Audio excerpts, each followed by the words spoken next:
Assalamualaikum warahmatullahi wabarakatuh.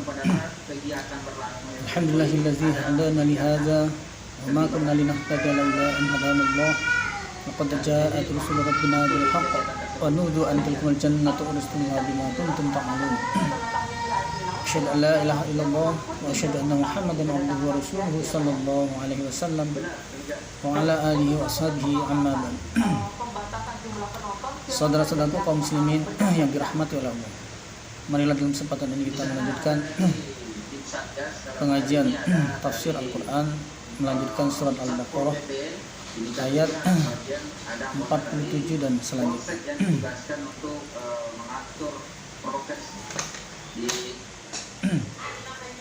Kami bacakan ayat pertama, kemudian langsung dimaknai. أعوذ بالله من الشيطان الرجيم بسم الله الرحمن الرحيم يا بني إسرائيل اذكروا نعمتي التي أنعمت عليكم وأني فضلتكم على العالمين. Ya Bani Israel, wahai Bani Israel. Allah memanggil Bani Israel, Allah mengingatkan pada Bani Israel. Bukan peringatan dulu, tapi peringatan di zaman Muhammad mereka diingatkan lagi oleh Allah. Di zaman kerasulannya Muhammad, Bani Israel diingatkan kembali oleh Allah. Wahai Bani Israel, uzkuru, ingatlah kalian nikmati pada nikmatku. Nikmat yang mana? Allati yang an'amtu, telah memberi nikmat aku Allah alaikum atas kalian. Wa anni, dan sungguhnya aku Allah faddaltukum, telah memberi karunia, telah memberi kelebihan, kefadolan aku Allah pada kalian, alal amin, mengalahkan seluruh alam. Jadi Allah dalam bait ini kembali mengingatkan seperti pengajian sebelumnya, Allah mengingatkan nikmatnya terhadap Bani Israel. Bahkan di ayat ini lebih dijelaskan lagi bahwa Allah telah memberi kelebihan, kefadolan ini kepada Bani Israel, mengalahkan seluruh alam di zaman itu, bukan sampai sekarang, bukan. Jadi mereka Bani Israel atau yang mewarisi mereka atau yang menyatakan diri mereka adalah Yahudi, golongan Yahudi ini, mereka salah paham. Mereka menganggap bahwa Allah memberi kefadolan mereka itu ya seterusnya sampai kiamat gitu ya. Bukan. Kefadolan di zaman para rasul, di zaman mereka Bani Israel yang sabar menghadapi cobaan dan sabar mengikuti, taat mengikuti rasulnya saat itu, khususnya di zaman Musa. Ini mereka mendapat kelebihan ini di zaman raja-raja yang dipimpin dari Bani Israel, Raja Daud, Raja Sulaiman, sebagainya. Ini tidak sampai kiamat, tidak. Ini selagi mereka mengikuti Rasul, selagi mereka mentaati Rasul, selagi mereka memurnikan agama, selagi mereka istiqomah menetapi agamanya, ini menjalankan agamanya, dan dengan segala konsekuensi yang termasuk menerima Rasul, kerasulannya Nabi Isa, kerasulannya Nabi Muhammad, dan termasuk kitab-kitab yang dibawa oleh Nabi Isa dan begitu juga Nabi Muhammad sallallahu alaihi wasallam. Nah, mereka harusnya seperti itu. Tapi mereka ternyata tidak. Mereka hanya membanggakan sejarah, membanggakan ini apa nenek moyang.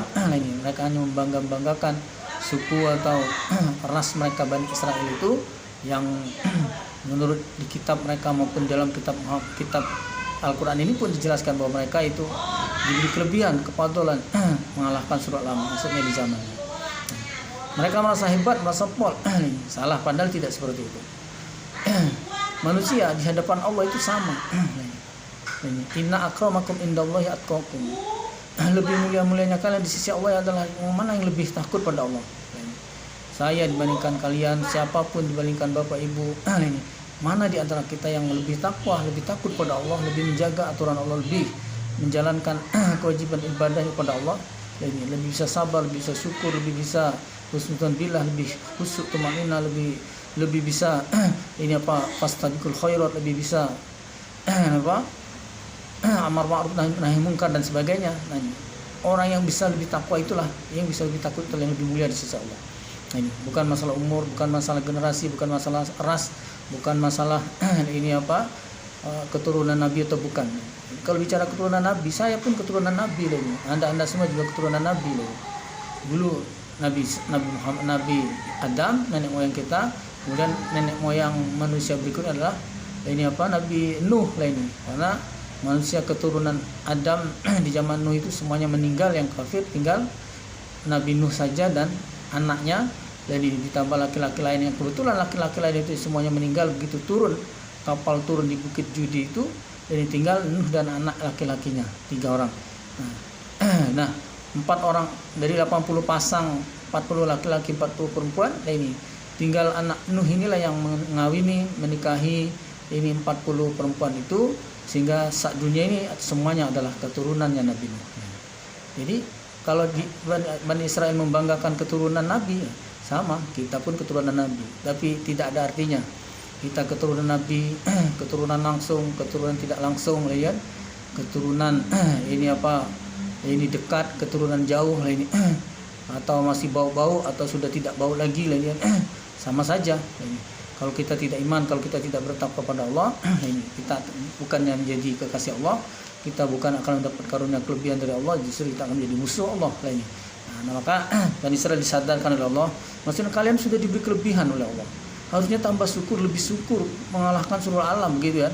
Ini tidak, malah lebih sombong, ini mengalahkan seluruh alam. Ini salah sikap mereka, salah sikap dan salah paham. Kemudian Allah menakut-nakuti Bani Israel. Wattaqu, takutlah kalian Bani Israel. Yauman, pada hari la tajzi, tidak bisa membalas. Siapa yang tidak bisa membalas nafsun seseorang an nafsin dari seseorang atau orang lain, syai'an sesuatu sedikit pun, ay qalilan. Ini kalian supaya takut pada hari di mana hari itu tidak ada seorang yang bisa membalas pada orang lain sedikit pun, tidak bisa saling balas, maksudnya tidak bisa balas seperti yang di dunia ini. Kalau ada orang ngatain bisa balas ngatain, kalau ada orang mukul balas mukul, kalau orang nampar balas tampar, kalau orang menyakiti balas menyakiti. Nah itu tidak ada lagi, tidak bisa lagi, tidak seperti itu bentuk balasannya. Hari yang dimaksud itu adalah hari kiamat kan. Jadi kalau tidak ada balasan itu gimana letak keadilan Allah ini? Balasan di sisi Allah nanti adalah pahala dan dosa. Apa balasannya?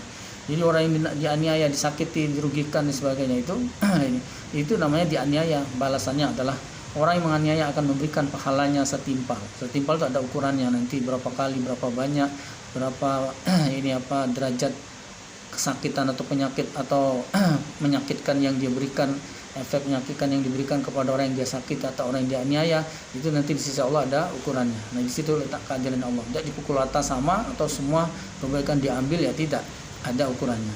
Kalau sedikit ya sedikit, kalau banyak ya banyak, kalau sering ya sering, kalau banyak orang yang harus dia serahkan pahalanya kepada orang-orang yang dia telah aniaya itu. Bagaimana kalau orang itu tidak punya pahala, atau dia punya pahala tapi habis ini? Dia punya pahala tapi habis karena banyak yang dianiaya. Maka ketika habis pahalanya, maka dia harus bersedia menerima dosa-dosa dari orang-orang yang telah dia aniaya dulu waktu di dunia. Dia katai, dia pukul, dia sakit secara fisik, dia rugikan secara materi, dia fitnah dan sebagainya, dia gibahi sehingga orang itu dipermalukan dan sebagainya, dijatuhkan dan sebagainya. Itu nanti akan ada balasannya. Dosa orang-orang yang disakiti tiannya itu akan diserahkan setimpal kepada orang yang berbuat aniaya itu. Nah, maka akhirnya di akhirat sana ada salah satu golongan yang disebut Nabi orang muflis. Ini pada sebelumnya sudah diingatkan, yaitu orang muflis adalah orang yang bangkrut, orang yang rugi, yaitu orang-orang yang di akhirat sana kembali menghadap Allah dengan pahala yang banyak, tapi habis pahalanya karena diberikan pada orang-orang yang dianiaya, dan bahkan dosa-dosa orang yang dianiaya itu diberikan kepadanya, akhirnya pahalanya habis dan yang ada hanyalah dosa saja, akhirnya jadi masukkan dalam neraka. Itu orang muflis namanya. Nah, kalian supaya takut di hari itu. Nah, maksudnya itu jangan kalian cuma menganiaya orang.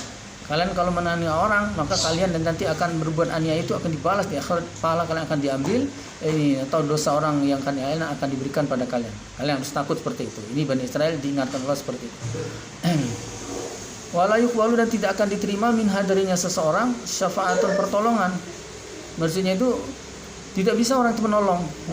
Orang menolong orang tidak bisa saling tolong. Di sana tidak bisa saling nolong. Jangankan sesama ahli neraka. Orang yang masuk surga itu aja tidak bisa menolong ahli neraka. Kecuali memang pantas atau bisa ditolong, itu ada kondisi tertentu yang bisa ditolong. Kalau kufur, kafir tidak bisa.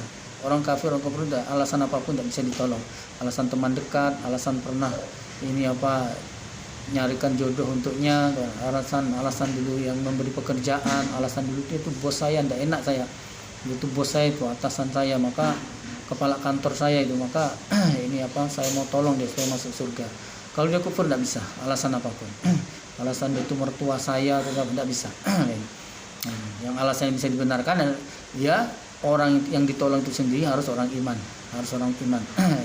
dan orang-orang tertentu saja yang diberi kesempatan untuk memberi syafaat atau pertolongan itu. Antara ini hafiz Quran dan sebagainya. Ini orang hafiz Quran, ini orang yang mati dalam sabilillah, orang mati syahid, itu orang-orang yang bisa diberi oleh Allah kesempatan untuk menolong, memberi syafaat. Tapi bukan untuk orang kafir, untuk orang iman. Ini yang masih ada kesalahan, masih ada dosa sehingga masuk neraka. Jadi tidak diterima pertolongan. Begitu juga wala yukhazu, wala dan tidak yukhazu, diambil min hadarinya diri nafsun tadi apa adlun tebusan, wala dan tidak ada mereka insyaallah ditolong. Ini mereka tidak tolong dan nebus pun tidak diterima. Mau tebus pakai apa? Mereka kembali menghadap Allah, ya kita semuanya menghadap Allah tidak membawa apa-apa. Nah, seandainya membawa pun tidak akan diterima. Di Quran sudah beberapa episode yang lalu sudah diingatkan, innallazina kafaru law anna lahum ma fil ardi jami'an wa mislahu ma'ahum. Seandainya dia itu orang kafir, statusnya orang kafir, maka seandainya dia punya dunia seisinya ditambah satu lagi dunia seisinya, padahal tidak mungkin. Dunia cuma satu. Bagaimana dunia yang mana lagi kalau dua? Nah ini satu aja tidak mungkin bisa dikuasai. Seandainya bisa dikuasai, ditambah satu lagi, liyaftadu min azabi yaumil qiyamah, untuk menembus siksa di kamar, la tuqbila minhum, tidak diterima. Apalagi cuma satu, apalagi kurang dari satu. Maksudnya ya mustahil. Tidak akan bisa orang yang kalau berstatus yang kafir akan menebus dirinya, tidak bisa. Apalagi menebus orang lain. Kepada menebus orang lain, enak nebus diri kita sendiri ya kan gitu. Nebus diri sendiri tidak bisa, nebus orang yang tidak bisa. Mereka juga tidak tolong, tidak ada yang bisa menolong mereka. Tidak ada yang mau menolong mereka. Malaikat tidak menolong, Allah juga tidak menolong. Jadi kalau kita hidup sekali ini jadi orang iman beriman, berarti kita sebenarnya menolong diri kita sendiri. Jadi orang iman, jadi orang Islam, jadi Muslim, taat beribadah, ini kan, memahamkan diri kita, mencari ilmu agama, mengikuti hidayahnya Allah, hidayah Allah Rasul ini, itu berarti kita itu menyayangi diri kita sendiri. Sebab nanti kalau kita sendiri tidak menyayangi diri kita sendiri, tidak menjaga diri kita, tidak kita mengikuti jalan hidayahnya Allah ini, jadi di sana itu tidak ada yang menolong kita, tidak ada yang menolong kita. Allah sendiri tidak menolong, apalagi yang lain. Nah, bagaimana kita akan mendapat pertolongan? Ini. Nah, maka kalau kita ingin menolong diri kita sendiri, tolonglah ketika hidup ini. Jadilah orang iman, jadilah kita orang Islam, jadilah kita hamba Allah yang taat, jadi kita orang hamba Allah yang bertakwa.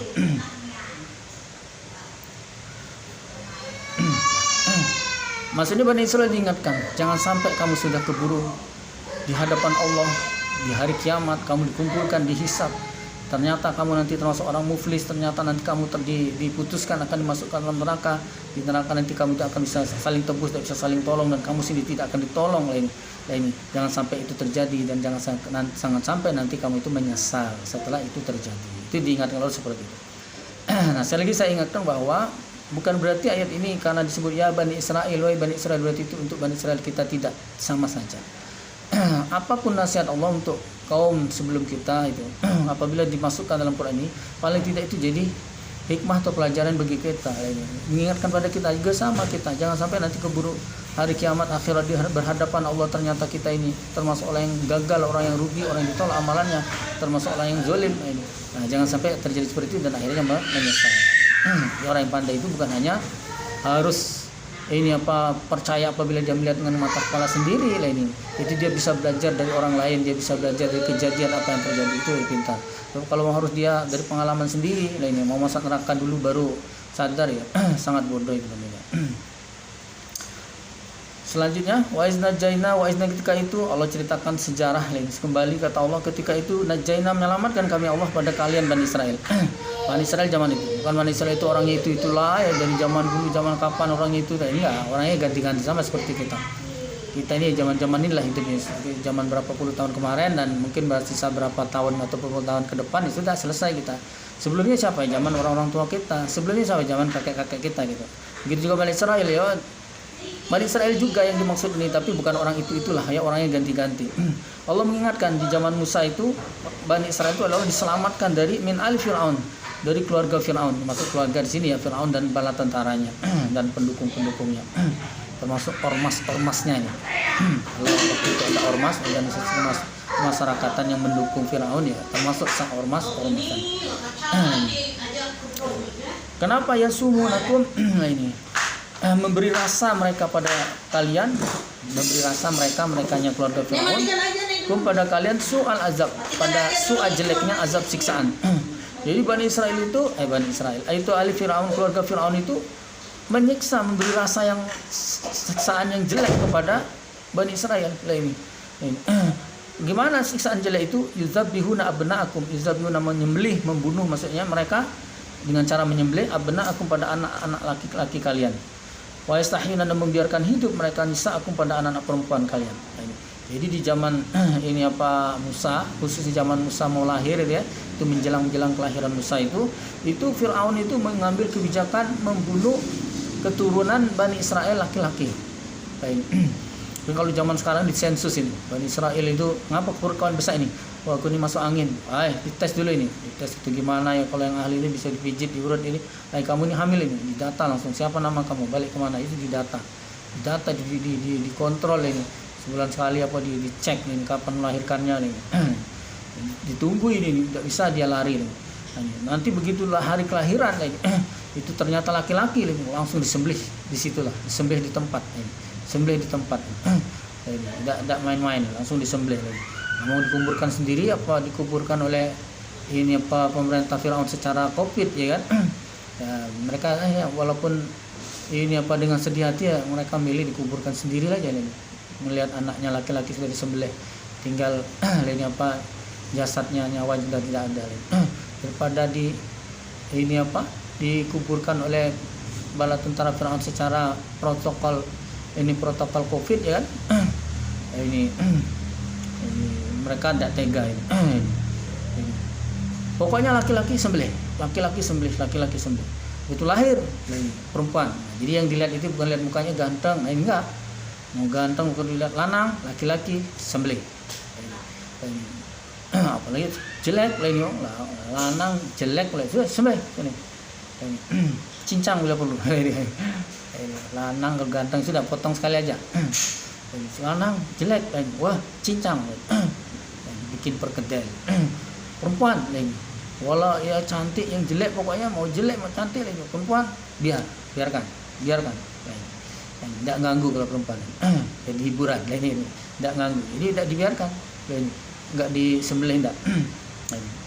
Jadi dianggapnya bukan ancaman. Yang ancaman ini yang laki-laki ini ancaman ini ancaman.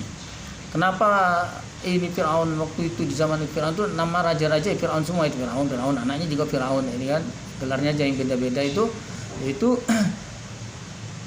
diawali oleh karena itu mimpi. Siapa yang bermimpi ya? Jelas Allah yang memberinya mimpi bahwa ini tapi mimpi itu ada 3 ya, dari Allah, dari dari iblis, dari setan ya. Kemudian yang ketiganya dari bunga tidur. Bisa jadi dari iblis atau dari Allah pun bisa jadi, karena memang Allah sudah merencanakan hal seperti itu. Bisa dari Allah, bisa dari iblis ya. Itu dia mimpi istana dibakar oleh seorang anak dari Bani Israel. Akhirnya diputuskan setelah dirapatkan ya, rapat terbatas selain itu diputuskan anak-anak Bani Israel yang lahir sekarang lainnya. Untung enggak berlaku mundur ini. Kalau berlaku mundur yang lahir 10 tahun yang lalu, ini usia 10 tahun disembelih juga. Berlaku mundur yang lahir 20 tahun yang lalu disembelih juga, habis aja. Apalagi 30 tahun yang lalu. Untung yang mau lahir ke depan ya, dia sejak keputusan ini dibuat akhirnya dilaksanakan keputusan itu, disembelih. Nah, karena kalau dalam Quran beberapa ayat yang sama dengan ini, wa makaru wa makarallahu wallahu khairul makirin. Jadi manusia bisa saja berencana, walaupun dia seorang raja, merasa Tuhan, merasa sangat berkuasa, dia berpikir bahwa ada sesuatu yang mengancam kerajaannya dan dia mengambil keputusan dianggapnya tepat dan dianggapnya paling bisa menyelesaikan masalah itu. Itu namanya upadaya mereka, kata Allah. Mereka berupadaya, tapi Allah pun berupadaya. Nah, dan sedang ketahuilah bahwa Allah itu adalah sebaik-baiknya zat yang berupadaya. Ternyata mereka yang ingin menghilangkan bahaya itu, ternyata yang dihilangkan itu bukan yang bahaya-bahaya. Anak-anak laki-laki Bani Israel lainnya yang tidak bahaya, yang dibunuh itu. Justru Musa ini yang bakal merusak atau menghancurkan kerajaan mereka itu, inilah yang justru selamat lah ini. Ini pintarnya Allah ya, maha kuasanya Allah seperti itu. Musa diselamatkan, tapi anak-anak laki mereka, jadi Bani Israel merasa sedih sekali keturunan mereka disembelih di depan mata mereka. Apalagi anak laki-laki itu menurut zaman-zaman itu yang menjadi sangat kebanggaan. Kalau zaman sekarang ini ya laki perempuan sama saja, sama saja, sama-sama pusing ya kan gitu. Sama-sama pusing sekolah semua ini kan gitu. Kalau dulu enggak, laki-laki betul-betul jadi kebanggaan ini. Terus jadi kebanggaan penerus keturunan gitu. Wa fi dzalikum, dan di dalam demikian itu balaun cobaan ini mir rabbikum, dari Tuhan kalian, azim yang besar. Maksudnya itu adalah cobaan besar dari Tuhan kalian. Nah, yang berbuat Bani Israel, yang berbuat ahli Firaun, keluarga Firaun dan bala tentaranya. Tapi dijelaskan dalam demikian itu adalah cobaan besar dari Tuhan kalian. Jadi tidak terjadi lah ini ma asaba min musibatin illa ma katabat tidak terjadi suatu musibah kecuali ini apa, tidak akan menimpa suatu musibah kecuali apa yang sudah ditulis oleh ditetapkan oleh Allah. Kalau yang sudah ditetapkan oleh Allah ini ya pasti terjadi ini. Jadi Allah membuat apapun ya, niat kodrat irodatnya itu Allah berkehendak dan Allah menetapkan itu ya pasti terjadi. Pelakunya itu adalah perantaranya. Jadi kalau Allah memberi nikmat ya akhirnya dapat betul orang yang nikmat. Perantaranya siapa yang Allah menjadikan perantaranya, orang yang diantarkan atau orang yang menyampaikan atau orang yang memberinya dan sebagainya, itu perantaranya nikmat. Ini begitu juga perantara musibah, begitu juga perantara cobaan ini. Dan Allah sudah buat untuk melaksanakan cobaan berat ini adalah ini apa, Firaun dan bala tentaranya. Aslinya itu adalah cobaan dari Tuhan kalian, dari Allah. Nah, Allah mengingatkan itu. Allah mengingatkan, Allah telah menyelamatkan kalian dari siksa yang berat dari Bani Israel, yaitu dengan kehadiran Musa. Stop itu. Setelah Musa memperjuangkan Bani Israel untuk keluar dari Mesir, ini dari kerajaan Mesir itu, ini walaupun dengan berat lah ini, tapi akhirnya berhasil kan gitu. Wa idh faraqna, dan ketika itu faraqna memecah kami bikum dengan kalian. Ketika itu kami Allah memecah dengan kalian al-bahar pada lautan. Fa anjaynakum, maka menyelamatkan kami Allah pada kalian, wa aghraqna, dan menenggelamkan kami Allah ala Fir'aun, pada keluarga Fir'aun, wa antum, dan ada kalian Bani Israel tanzurun, melihat atau menyaksikan kalian. Nah, maksudnya di zaman Musa ini setelah akhirnya ceritanya sangat panjang sekali. Nah, ini kan kedatangan Musa ditolak, tidak diakui oleh Fir'aun, malah dikatai Musa bahwa dulu kamu numpang hidup kecil di sini, ternyata kamu lari setelah membunuh orang, harusnya kamu dihukum mati. Ternyata dengan sekarang ini datang malah mengaku sebagai nabi, menolak atau tidak mengakui ketuhanan saya ini, kata Fir'aun kan gitu. Terus apa buktinya? Musa menunjukkan mukjizat yang diberikan oleh Allah waktu itu baru dua ini, yaitu tongkat dan tangan yang di tangan kanan yang masukkan ke tiaknya itu jadi bersinar. Pertama tongkat yang dilemparkan oleh Musa berubah jadi ular, gerak-gerak gitu kan. Orang kaget itu, waduh, tongkat bisa jadi ular ini. Jadi yang dekat itu ya kaget ini. Ibu-ibu di belakang itu malah dekat ini, pengen lihat ini. Ini karena ada tongkat berubah jadi ular ini. Dia ngelihat ularnya Musa itu besar panjang. Wih, ini. Takut tapi ngelihat ini gitu. Ngeri tapi ngelihat ini. Ini karena ini apa? Ya pengen nyaksikan ini kan. Wih, gimana sih ini ularnya Musa itu yang berubah dari tongkat itu. Kemudian tangan Musa dimasukkan ke ketiaknya ini, dalam kerah bajunya ini, masukkan gitu ya. Terus ditunjukkan gini, woi, silau, menyilaukan. Kayak lampu sorot ini apa? Lampu sorot mobil atau lampu sorot ini yang sangat menyilaukan itu. Zaman dulu tidak ada lampu seperti itu ini. Jadi silau. Tapi Fir'aun dan ini apa pembesarnya tidak terus serta-merta takut atau keder, enggak. Wah, ini Musa ini kan sihir. Bangsa Mesir ini soal sihir menyihir itu sudah biasa, sudah jadi makanan kami tuh. Anak-anak kecil di sini udah biasa itu sulap menyulap sihir menyihir itu. Ini maknya masak ini kan, telur gitu kan. Masak telur 3 hilang 1 itu biasa itu, anaknya pintar-pintar nyihir itu. Bukan nyihir itu. Dicurinya dimasukkan di mulut. Maksudnya anak-anak Mesir itu sudah dari kecil sudah terbiasa dengan sihir-menyihir itu. Ini kayak kampung preman gitu ya. Kalau kampung preman itu dari kecil udah biasa, anak-anak nyuri sendal, nyuri jemuran, biasa itu di sana. Maka harus hati-hati. Kalau di Mesir itu udah terbiasa, anak-anak kecil itu udah main sihir-sihiran udah biasa. Nah, kalau di kampung kami kecil-kecil itu udah biasa main tungkup-tungkupan kan gitu. Main tungkup-tungkupan, ini ada yang lain sembunyi, yang kalah ngitung gitu. Kemudian dicari. Itu kalau di kampung kami bukan sihir lagi. Main urik-urikan kan gitu ya. Sehingga diremehkan, ala Musa itu tuh hal biasa, itu sihir itu. Ini di sini gudangnya, di sini tempat sihir itu. Kan gitu. Malah akhirnya ditetapkan waktu untuk diadakan pertemuan antara Musa dengan tukang sihir, ahli sihirnya dari ahli sihir dari Mesir itu. Jadi singkat saja karena nanti di ayat lain akan ada pembahasannya juga. Lain itu pada hari sudah ditentukan itu akhirnya Musa dikepung 70.000 tukang sihirnya tukang sihirnya Firaun itu. Diundang dari seluruh Mesir. Pakai undangan resmi di ada datanya, mungkin data tukang sihir. Buka di komputernya itu di kampung ini ada berapa orang yang ahli-ahli saja itu. Ini 70.000 itu yang ahli-ahlinya ini. Bukan yang baru belajar, yang ahli-ahlinya. Dikumpulkan. Akhirnya ternyata 70.000 orang itu kalah semua. Jadi dari pagi dikumpulkan, sebelum mereka action itu mereka nanya kepada Firaun, kami ini dapat upah apa? Dijawab oleh Firaun, wah kamu nanti tenang saja, kamu nanti akan jadi orang dekat dengan orang dekat dengan saya. Jadi kalau dekat dengan raja itu hebat nih. Jadi misalnya kalau ada lurah meninggal ini kan, nah nanti salah satu tukang sihir ini diangkat jadi lurah misalnya gitu. Ada camat yang stroke gitu. Nah jadi tukang sihir ini tadi nunggu antri kan gitu. Nah kamu jadi camat. Nah ini kami kalau nunggu yang mati kelamaan pak raja ini kan pak Tuhan ini pak raja pak Tuhan ini Firaun. Jadi gimana? Ini disampai aja lah kelurahan-kelurahan yang ada itu dibikin jadi 2, jadi 3, jadi 4 kecamatan disampai jadi banyak ini. Oke, tenang saja. Jadi pokoknya dijanjikan jadi orang dekat, dijadikan pejabat-pejabat gitu misalnya. Jadi ada kepala pasar, ada kepala Pol PP, kepala apa, kepala dinas apa gitu. Nanti dilihat pendidikannya mungkin disesuaikan dengan kemampuannya. Dijanjikan seperti itu.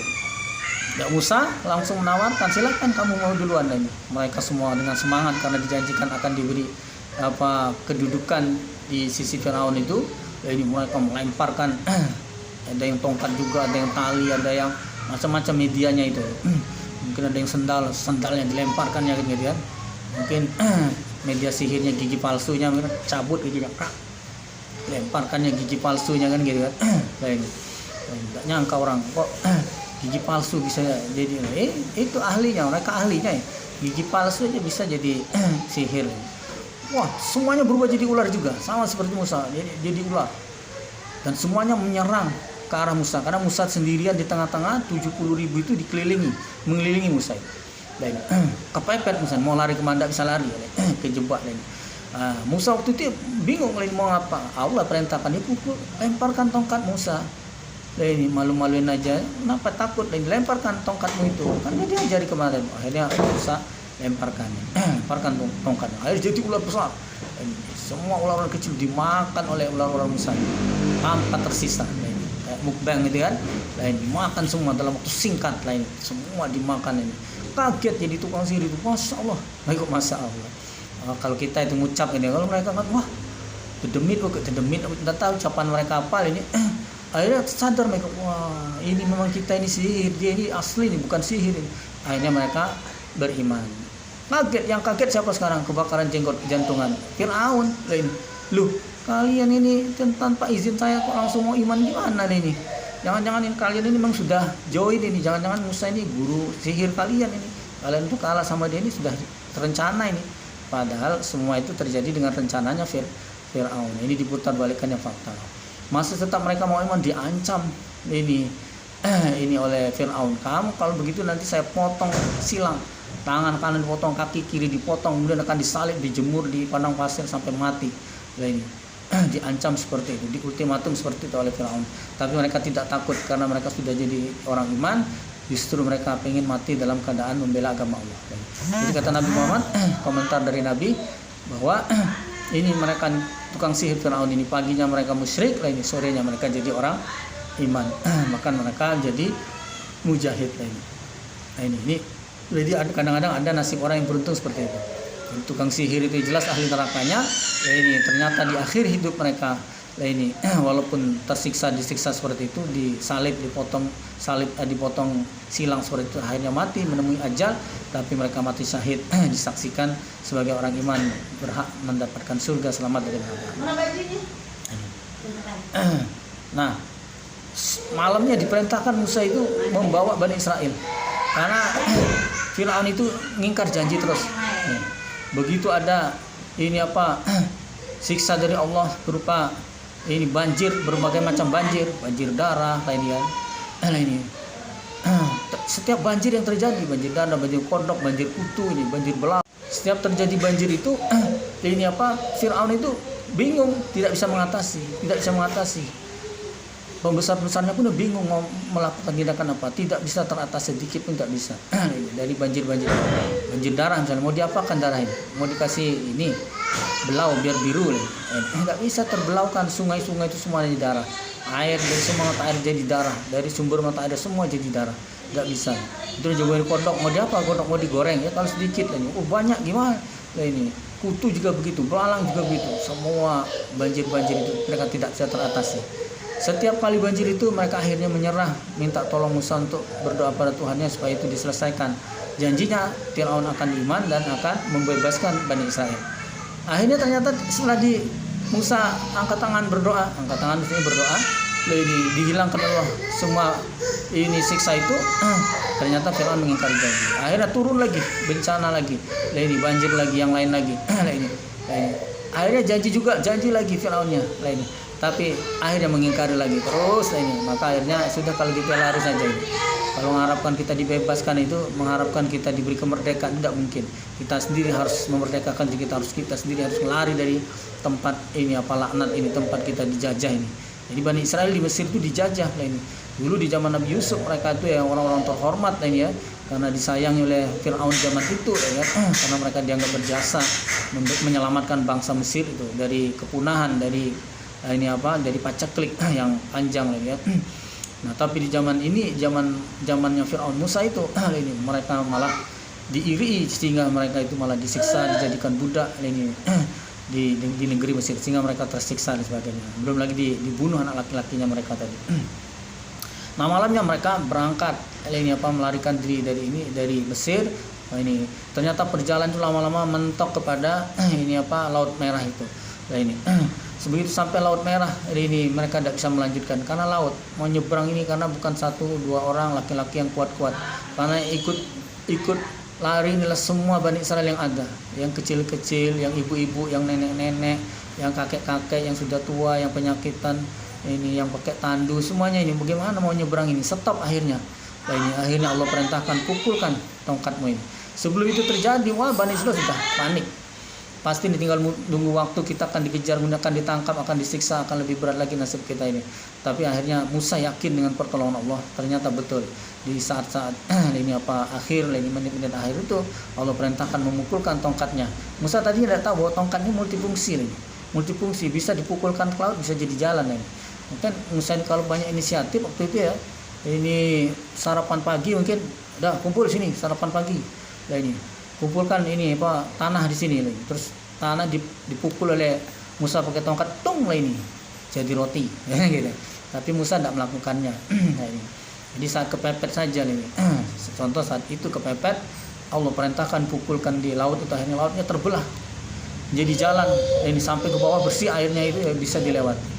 Begitu mereka sampai di sebelah sana, Musa dikejar Fir'aun ini nyusul akhirnya Fir'aun ini ngejar tanpa pikir panjang, kok ini laut bisa belah, ini tidak mikir laut kok bisa belah, ini tidak mikir ya. Yang jelas dia malah bersyukur ini ada jalan gitu, ada jalan. Ini buktinya saya ini Tuhan, saya berkuasa ini, saya mau ngejar ini Musa dan pengikutnya ini ada jalan. Dia mikir keberuntungan. Padahal itu jebakan keliru Fir'aunnya. Jadi setelah sampai di sana ini Fir'aun dan bala tentaranya sudah masuk semua ke laut itu oleh Allah, bukan Musa lagi yang punya inisiatif. Allah pikir, Musa, pukulkan tongkatmu lagi. Jadi setelah dipukulkan lagi, ternyata laut yang sudah terbelah itu balik lagi. Dah, lah ini membentur mereka semua itu dengan pukulan laut yang begitu tinggi berpuluh-puluh meter itu, ya, akhirnya semuanya mati. Dan semuanya mati di dalam laut itu, terkubur semuanya, hancur semua.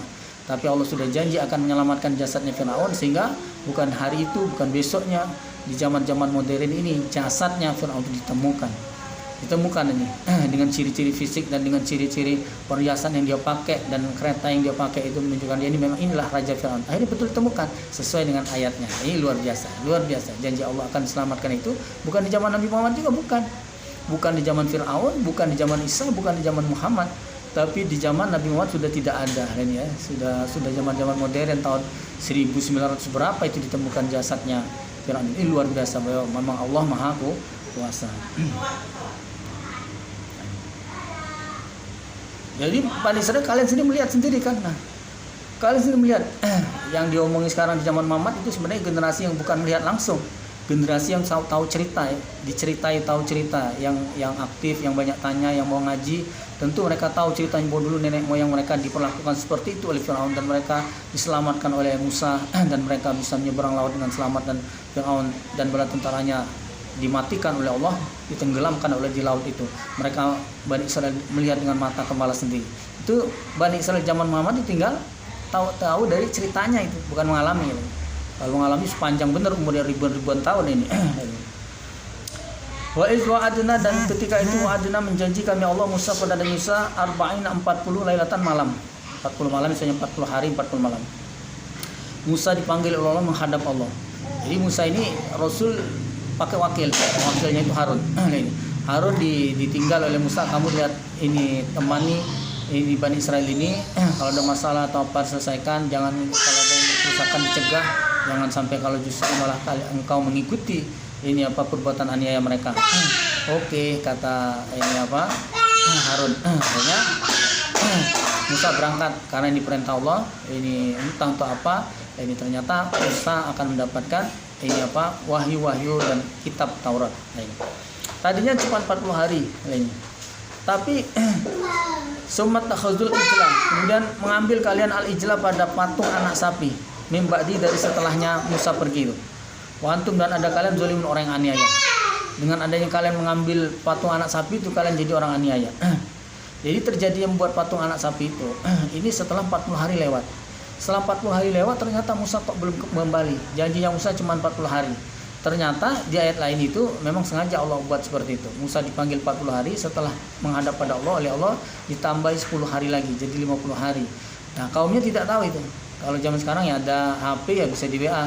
Ini perubahan jadwal ini di delay atau ditunda atau diperpanjang, ditambah ini waktunya, bukan 40 hari tapi 50 hari ya. Tunggu ya, sabar ya, tenang saja, nanti ada oleh-oleh. Pasti mereka sabar ini. Tapi masalahnya kabar tidak ada. Sudah 40 hari lewat, terus kabar tidak ada, terus tidak balik-balik. 40 lewat 1 belum balik, 40 lewat 2 belum balik, terus tidak balik. Akhirnya ada yang memprovokasi. Melihat kondisi ini, yaitu Musa, seorang namanya Musa juga, tapi Musa Samiri namanya, itu memprovokasi kaumnya Bani Israil ini. Sudahlah, Musa sudah melupakan kita, dia sudah lupa dengan kita. Ini tinggal kita cari saja Tuhan sendiri. Ini emang kita tidak bisa cari Tuhan sendiri? Bisa, kita sehari aja Tuhan, kita bikin aja, bila perlu kita bikin Tuhan. Ini kata Musa Samiri. Orang Bani Israil itu bodohnya ini. Mereka barusan diselamatkan dari siksa yang berat Fir'aun. Mereka barusan diselamatkan dari ancaman kematian siksa Fir'aun. Ini mereka sendiri menyaksikan Fir'aun yang begitu perkasa, yang begitu berkuasa itu mati di depan mata kepala mereka sendiri. Dan harusnya mereka tambah yakin dengan benarnya agama yang dibawa oleh Musa ini, benarnya kekuasaan Tuhannya Musa ini. Ternyata tidak, mereka cuma bertahan beberapa saat saja. Mereka menjadikan meragukan semua itu, walaupun sudah menyaksikan dengan mata kepala sendiri. Ini nih. Jadi kalau orang tidak berbudaya, Allah sudah menyaksikan dengan mata kepala sendiri. Lain dengan kita tidak menyaksikan, tapi kita bisa percaya dengan kerasulan Musa, dengan mukjizatnya Musa dan sebagainya. Kita percaya, paling tidak menyaksikan sendiri. Ini yang orang keimanan yang lebih mengagungkan, kata Nabi, yaitu umat akhir zaman cuman menjumpai mushaf saja, kitab-kitab, mereka sendiri tidak melihat, mereka sendiri tidak dekat dengan ini apa dengan nabinya tidak ketemu dan sebagainya, tapi mereka sendiri iman. Ini keimanan yang ini. Maka kita yang kaum umat akhir ini ya, sedikit kebanggaan bagi kita ya seperti itu. Kita bisa meyakini walaupun tidak melihatnya. Ternyata bukan menjadikan mereka paham ini. Pengalaman hidup mereka bukan menjadikan paham. Begitu sedikit saja Musa mengingkari janji. Sebenarnya bukan mengingkari janji, itu cobaannya. Sabar sepertinya ya, harusnya gitu. Ini ternyata mereka langsung saja terpengaruh dengan bujukannya Musa Samiri. Akhirnya Musa Samiri memerintahkan ini apa, mana emas kalian. Jadi mereka pulang dari Mesir itu, lari dari Mesir itu dengan membawa harta-harta mereka. Kalau rumah tidak bisa dibawa, apalagi sumur. Bawa sumur mana bisa, lari bawa sumur lagi. Bawa sepeda, bawa apa, pokoknya harta-harta di sana tidak bisa dibawa. Pakaian kan secukupnya saja. Yang punya TV, punya kulkas tidak dibawa, berat lah ini. Nah, ini yang punya ini apa, TV layar datar tidak dibawa lah ini waktu itu. Ini ditinggal semua, berat, nanti kita mau lari tidak bisa nanti. Jadi bawa baju seadanya saja, kalau ada bahan makanan bawa aja gitu. Jadi tinggal semua, tapi perhiasan dibawa, emas zaman dulu ya gitu. Emas dikumpulkan dikit itu dikumpulkan, dibawa semua. Nah ini mereka oleh Musa Samiri diminta itu kita kumpulkan, kita bikin Tuhan. Daripada Tuhan kita bikin dari pasir ya, dari tanah ya. Nanti kata orang Palembang tuh kera lah ini kan. Masa Tuhan dari tanah dibikin lah ini kan. Kita bikin dari logam mulia, dari emas. Nah, jadi supaya Tuhan kita tuh keren dari emas lah ini. Akhirnya semua dengan rela hati menyerahkan emas-emasnya. Oleh Musa Samiri dilebur, dibakar gitu ya. Kemudian dibentuk. Ini mungkin pakai malnya apa, cetaknya apa itu pintar dibikin begitu. Akhirnya bentuknya seperti sapi, tapi sapi kecil. Disebut kedet atau ijlah itu anak sapi karena kecil. Mungkin kalau bikin sapi besar ya ada cukup emasnya kan gitu. Jadi bikin anak sapi kecil, sapi kayak kambing tapi bentuknya sapi. Jadi anak sapi. Akhirnya ini setelah selesai, ini di ayat lain itu akan dijelaskan bahwa Musa Samiri itu diberi kepaduan Allah bisa melihat pasir yang dilalui oleh malaikat, pasir yang pernah dilalui malaikat. Jadi pasir yang bekas dilalui itu oleh Musa Samiri diambil, kemudian disiramkan kepada ini apa, patung anak sapi tadi. Akhirnya patung anak sapi itu bisa bunyi, bukan ceramah nasihat seperti ini, tapi bunyinya itu sekedar bunyi kayak sapi gitu, mo, kayaknya gitu, imo, kayak gitu, ya cara anak sapi lah gitu, suaranya tidak ini, sekedar bunyi gitu aja, tidak ada yang ngajari sholat, gitu ya, ibadah, ini ada, imo, gitu, wayo ini Tuhan kita sembah, semuanya menyembahnya. Tunduk, menyujutinya, ditundui, disujuti, dirukui, disujuti, dimintai, dipuji-puji, ya karena Tuhan kan gitu. Nah, wa antum zalimun, dan kalian orang yang aniaya betul. Kalian barusan diselamatkan oleh Allah. Kalau tahu gini istilahnya kan gitu. Ibarat nolong anjing kejepit kamu gimana? Kalau tahu gini tidak usah ditolong kan gitu. Tapi Allah bukan tidak tahu. Allah sudah tahu begitu, itulah Bani Israel sifatnya. Maksudnya Allah menunjukkan kepada mereka sendiri dan kepada kita orang akhir zaman. Begitu loh Bani Israel itu. Begitu Bani Israel itu. Alangkah nemen atau terlaluannya mereka itu berbuat aniayanya. Barusan diselamatkan tapi barusan mereka juga dengan segampang itu melupakan ini kebaikan atau nikmat dari Allah. Nah, wa antum zalimun, dan kalian orang yang aniaya. Semua afawna, kemudian memaafkan kami Allah angkum dari kalian Bani Israel mimba dizalik, dari setelah demikian itu kalian membuat patung anak sapi terus menyembahnya. Untuk apa? La'alakum tashkurun, supaya kalian bersyukur. Lain. Dimaafkan oleh, maksudnya diberi jalan tobatnya. Wais, dan ketika itu ataina memberi kami Allah Musa pada Musa kitab-kitab Taurat wal Furqan, dan pemisah. Nah, seperti sama. Taurat Al-Furqan, Al-Quran pun Al-Furqan, pemisah. Semua kitab itu Al-Furqan. Disebut pemisah adalah pemisah antara hak dan batil, pemisah antara iman dan kafir, ini antara halal haram dan sebagainya, antara ini apa jalan kebenaran dengan jalan ini apa yang menyimpang lain. Ini namanya pemisah. Pemisah. Untuk apa diberi Musa diberi kitab oleh Allah? La'alakum, agar kalian tahtadun, mendapat hidayah, supaya kalian dapat petunjuk. Jadi hidayahnya zaman Musa itu ya kitab Taurat itu. Jadi kalau zaman Musa orang itu kok mengikuti Taurat, berarti dia dapat hidayah. Nah, zaman Muhammad kita tidak perlu mengikuti kitabnya Taurat, lain kita cukup mengikuti kitabnya Al-Quran, berarti kita dapat hidayah. Jadi 40 hari dipanggil ditambah 10 hari itu dalam rangka mendapatkan kitab ini. Nah ini. Jadi mereka kalau sabar harusnya ya mereka bakal mendapatkan hidayah, suatu anugerah yang sangat luar biasa dari Allah. Nah ini. Dengan mereka sabar, tapi ternyata mereka malah tidak sabar. Akhirnya mereka justru berbuat kesalahan besar. Apa akibatnya? Dan ketika itu kala berkata siapa Musa liqaumi pada kaumnya, ya qaumi wa qaumku innakum semuanya kalian zalamtum telah berbuat aniaya kalian anfusakum pada diri kalian. Artinya aniaya kalian itu menganiaya diri sendiri. Tidak ada berbuat aniaya itu merugikan orang, tidak ada. Aniaya kalian itu merugikan diri sendiri. Menerakakan bakal menyengsarakan diri kalian sendiri. Bittikhazikum sebab mengambilnya kalian al-ijla pada patung anak sapi. Fatubu maka bertobatlah kalian ila barikum pada Allah Tuhan yang maha baiknya kalian, maha baik kalian. Baik itu sifat Allah ini. Ya barik al-barik. Faqtulu, nah ini gawatnya ini. Faqtulu maka membunuhlah kalian anfusakum pada diri kalian. Bukan bunuh diri, ada caranya nanti. Jadi kesalahan mereka itu dimaafkan Allah dengan cara diberi jalan tobat. Seandainya ini ya kalau berjalan tobat suruh saling bunuh gimana, apa enak? Oh jelas untung, masih mending. So kalau tidak diberi jalan tobat, mereka hidupnya itu ya bakal mati cepat atau mati lambat, mati dalam keadaan aniaya, tidak bisa masuk surga nanti.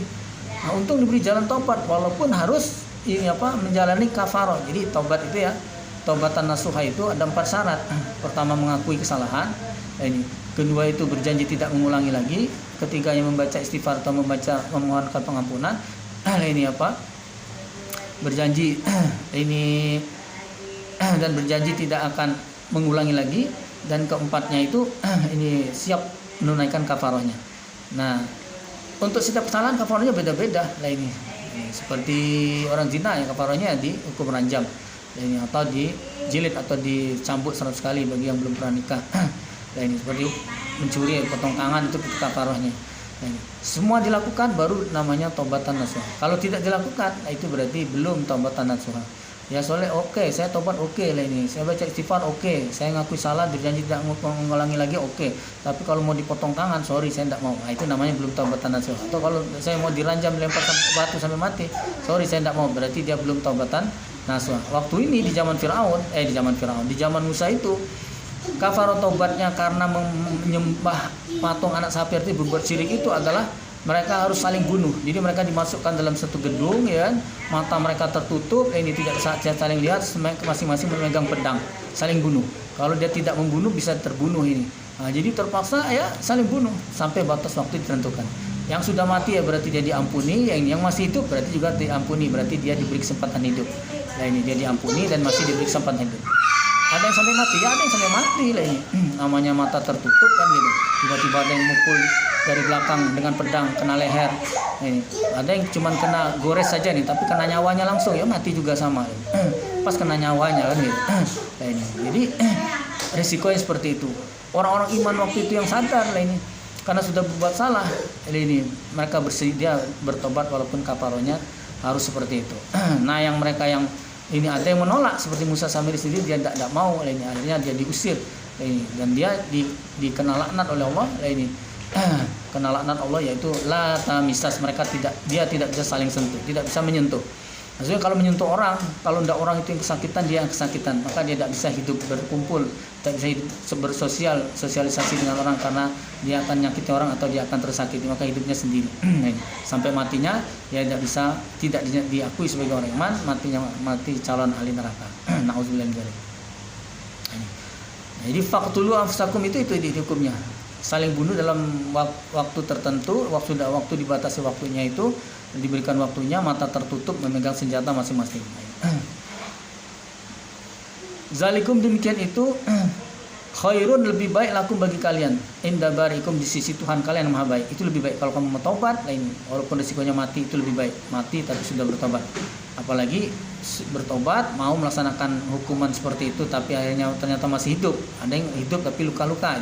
Ada yang tidak luka sama sekali. Lainnya itu rezekinya masing-masing. Nah, dia mau bertobat saja sudah diterima tobatnya. Akhirnya fataba alaikum, maka menerima tobat Allah alaikum atas kalian. Kenapa kok Allah menerima tobat itu padahal barusan diselamatkan, ini kesalahan mereka sudah sangat besar sebetulnya. Kenapa maka Allah masih memaafkan? Karena innahu sungguhnya Allah huwa di Allah at-tawwabu, zat yang maha menerima tobat, rahim lagi maha penyayang. Jadi Allah karena dengan semuanya sifat penyayangnya, jadi penyayang di ayat kedua surat Al-Fatihah kemarin dijelaskan Ar-Rahmanir Rahim, penyayangnya Allah itu untuk orang iman. Jadi karena Allah sayangnya kepada orang iman, maka Allah punya sifat menerima tobat. Kalau Allah tidak sayang pada orang iman, maka Allah tidak akan menerima tobatnya. Dan ketika itu kultum berkata kalian, ya Musa, wahai Musa. Waktu itu Bani Israel bicara pada Musa, wahai Musa, lan tidak akan nu'mina beriman kami laka padamu Musa. Musa, kau sudah bertemu dengan Allah langsung katanya. Kamu sudah bicara dengan Allah langsung katanya, dengan Tuhan itu. Tapi kami tidak. Nah ini. Sekarang wajar kalau kamu beriman, yakin, sangat yakin, karena kamu sudah bicara langsung, ketemu langsung. Nah ini kami tidak. Gimana ini kami tidak ini? Nah kami tidak akan iman kalau begitu Musa. Hatta sehingga narullah melihat kami pada Allah jahratan dengan jelas, zahir dengan tampak. Jadi mereka ini sangat kurang ajar. Harusnya kita ya cukup yang diwakilkan itu nabinya sendiri atau rasulnya sendiri, sudah cukuplah kita meyakini tanpa harus kita sendiri ini merasa berhak atau merasa punya hak atau merasa ini harus diperlakukan istimewa oleh Allah. Tuhan tuh kalau mau disembah oleh saya, Tuhan tuh harus datang ke sini nih, mengenalkan diri, ini menghormat ke saya, baru saya coblos. Bukannya nyalek, Allah itu bukan nyalek, nyalon legislatif atau nyalon pilkada. Calonnya datang ke kita terus ini memohon tolonglah dicoblos, saya akan ini mohon doa restu ini. Nah itu caleg. Kalau Allah ngapain? Yang butuh siapa? Mereka terlalu besar kepala, mau diperlakukan sama seperti Musa, mau diajak bicara, ya, mau ketemu dengan Tuhan langsung, baru kami nanti jauh jadi orang iman. Kalau cuma dengar cerita dari kamu saja Musa, kami tidak mau iman, kami tidak mau percaya, sampai kami melihat sendiri langsung dengan mata kepala sendiri. Nah ini. Akhirnya apa? Nah ini, fa'akhazatkum, maka mengambil pada kalian soikoh, suara petir, antum dan kalian tanzurun melihat kalian. Maksud akhirnya orang-orang yang ngomong seperti itu disambar oleh petir. Bani Israel yang lainnya, kalian sendiri melihat orang-orang yang kurang ajar itu semua disambar oleh petir. Ini kekurangan ajaran mereka. Jadi Bani Israel ada yang disambar petir, lainnya ada yang melihat. Nah ini Bani Israel melihat, ada Bani Israel yang di qadar Allah melihat Fir'aun dan bala tentaranya tenggelam. Mereka melihat dengan mata kepala mereka sendiri. Mereka tambah yakin diceritakan ke keluarganya, akhirnya Bani Israel yang lain jadi tahu. Summa kemudian ba'asnakum, ini membangkitkan kami Allah pada kalian mimba di mautikum, dari setelah mati kalian.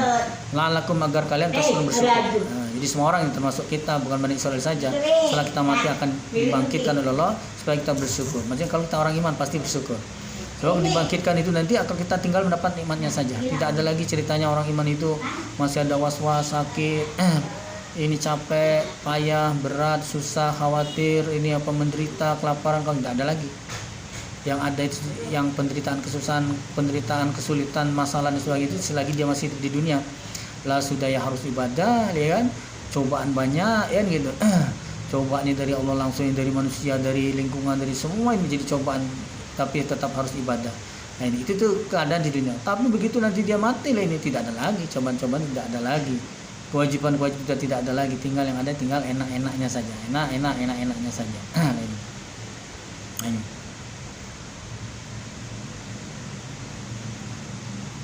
Jadi maka orang iman dengan melihat nikmat kubur, wah bersyukur sekali.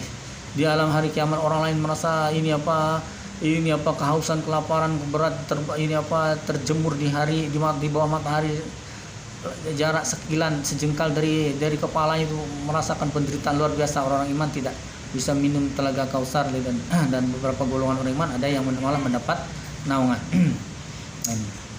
Wazolalna, dan menaungi kami Allah alaikum atas kalian al-ghamam ini pada awan atau mendung. Wa anzalna, dan menurunkan kami Allah alaikum atas kalian al-manna wassalwa, madu dan burung.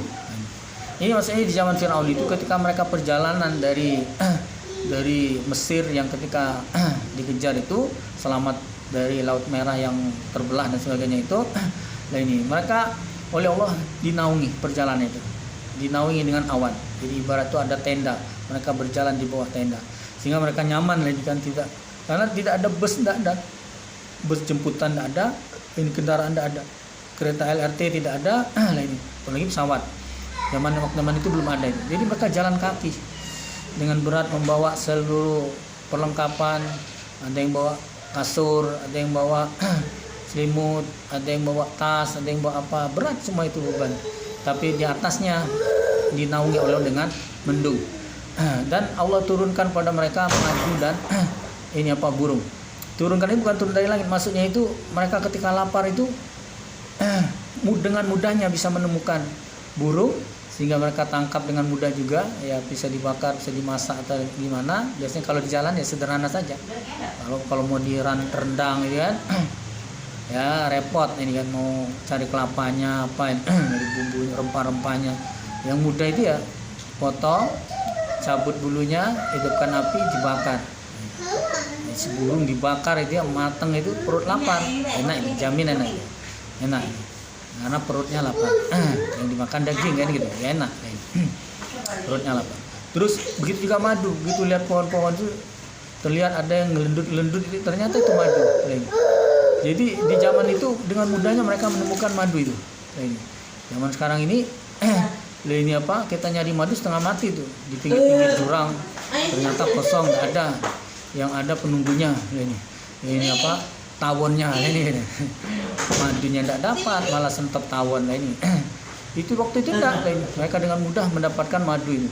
Ini saking sayangnya Allah pada Bani Israel kan gitu. Karena kesabaran selama ini loh dijajah oleh Fir'aun itu dihargai oleh Allah. Kesabarannya ini sambil menunggu Musa, sambil menunggukan beberapa kali ini apa, pembuktian mukjizat, kebanjiran segala macam. Ternyata Fir'aun yang ngingkar janji, mereka diminta sabar Musa. Mereka sudah tidak sabar lagi, tolong sudahlah Musa, cak mana ini? Cak mana itu bahasa apa ini? Bagaimana ini Musa?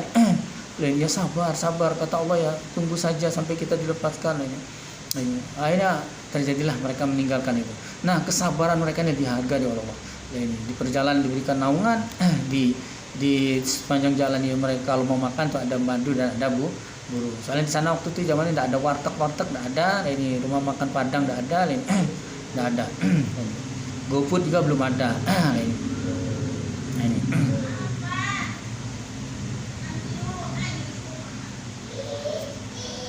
Kulu makanlah kalian min thayyibat dari yang baik-baik, ma razaqna yang telah memberi rezeki kami Allah pada kalian, ma razaqnakum.